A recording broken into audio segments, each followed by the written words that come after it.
With the shuffleboard in the background. Yeah. People are relaxed. We're taking it well. So Victor, obviously not the results the Green Party wanted, but overall, what are your reactions to the night? Yeah, I mean, every party wants to win, and ideally every party wants to form government. But I think what I got out of the results was that the NDP can no longer hide behind a weak platform. I think we stood out as the Green Party on a principled platform. We wanted to eliminate tuition. The NDP wanted to freeze. We wanted to eliminate poverty with a guaranteed livable income. The NDP talked about it. Talked about rent control, whereas we would create affordable housing. So wherever the NDP was, basically had a very weak platform, we were basically very, very much progressive. And that's traditionally where the NDP is. And so they played the game of, kind of campaign from the left and then govern from the right. And I think they saw the results tonight. So I would urge the New Democrats to really rethink who they put in as their next leader. They need a strong person from the progressive left and not a weak-kneed leader. I think they really picked the wrong leader, and Brad Wall managed to convince people that he was an okay kind of guy. We'll see. He's got a second term, much like Grant Devine, and we'll see if the scandals start happening in the next 4 years. Well, this was the first election, of course. At Green Party, you had your full slate, which is quite an achievement in itself. Do you feel that was a good idea, or do you think that you should have concentrated? No, I feel elated that we were managed to run the full slate. 41% female candidates. We basically destroyed the NDP on that one. The SAS party only ran 10 female candidates.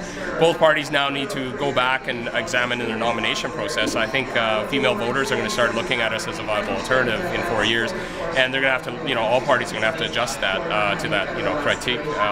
I'm very proud that we ran 58 because, as a result showed, Ryan Bader took the other strategy. He ran about 10 and concentrated all his resources in the Battlefords in his one seat, and he came in third. He didn't even come in second.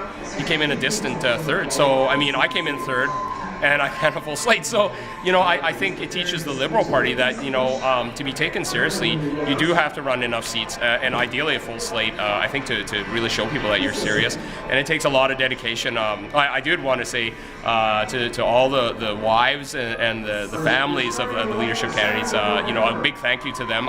I think a lot of people don't realize the pressure the families at home have, and I know my family did a lot, and I'm sure Brad Wall and Mr. Lingenfelter's family, huge gratitude for letting them campaign, kind of thing. So. Well, you say an effect on the family throughout everything, so you've done traveling throughout the province. What is your reaction from people in the province towards the Green Party now? I'm hoping it'll be, now that the mystique of the NDP is gone, that they're just another party. There's no, Tommy Douglas left in them.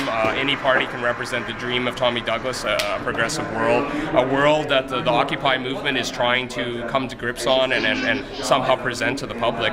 I think the Green Party can be a vehicle for change, and we're going to be going out there and encouraging people to join and modernize our party, move our party forward, grow our party, hopefully in a progressive direction. But I'm open to going in different ways. But I think main thing we're trying to do is get government so that the power comes back to the people, and I think that message was starting to resonate. But it takes a lot of time, and I had to basically campaign for only a few days in my own riding. So the results still were pretty good considering that. So what's next? 2 weeks off, go back to normal work life. But after that, we've already been getting calls from candidates that they want to meet and they want to talk about what worked, what didn't, and build toward the next 4 years. We had about I think 15 to maybe at most 18 parachutes, and I think we can get that down to maybe 10 or less. And so we want local candidates. We urge people out there that are voted Green to consider stepping up in their local community and running for the Green Party. We'll try to create the resources for you, and if I'm still the leader, I'll certainly be there to support you in any way, kind of things. Anything else you'd like to add? Thank you to the people for voting. I hope the vote count went up. I'm glad, hopefully, that Mr. Wall has a strong mandate to move forward, and I hope he'll do it in an honorable way and not create any scandals. But, I would issue a challenge out there that if he does, will the Green Party be there in 58 seats ready to take over? I'm going to put a call in.